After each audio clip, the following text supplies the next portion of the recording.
answering your questions about retirement. It's Money Talk with Michael Eastham. Our withdrawals might raise our Medicare premiums. How do we plan income to avoid that? Yeah, the Medicare surcharge surprise is one that we deal with quite a lot. And this is a big issue and it surprises people simply because of the fact that it has a 2-year look back. Now, what are we talking about? This is the IRMA tax is what I affectionately call it. And believe me, I don't speak affectionately about IRMA very often here, but you have to understand what that is.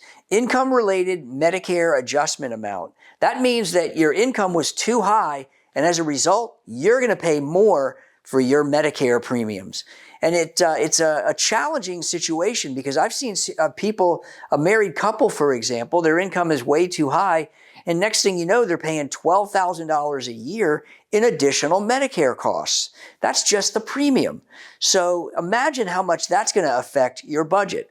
So what do you need to do in order to manage this? Number one is realize that the Medicare adjustment is using income from 2 years ago. Well, if you're retired, then your income might be substantially lower. In fact, in many cases, that's the case. Or maybe you had a one-time event, like you sold a property. Then that's, again, going to bump your income in that year, and it's possible that you might get stuck with that Medicare surcharge for 2 years.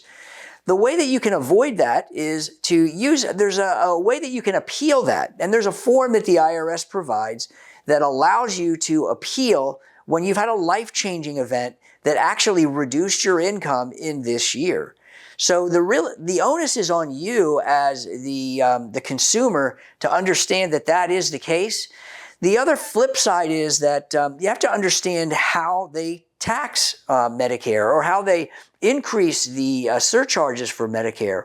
And that's based on something called your Modified Adjusted Gross Income, or MAGI. And here's a tip that can really help you out. That is by using Qualified Charitable Distributions, or QCDs, especially if you're already over age 73 and taking required minimum distributions, or RMDs. A QCD is simply donating money to a charity or qualified charity. That could be a church or a nonprofit that qualifies as a 501c3. And if you're already charitably minded and you're giving money to these charities, then chances are you're writing a check for it. Well, that's after-tax money. Did you know that you can use your IRA to send money directly to the nonprofit? And as a result, by doing it that way, that distribution reduces the amount of your RMD, and that is not a taxable distribution. So it's critical to understand how to get this right so that you don't get hit with additional taxes, number one, but also to avoid the IRMA surcharge. Thanks for watching. Hope that helped, and make sure that you like and subscribe so that you don't miss another episode of Money Talk.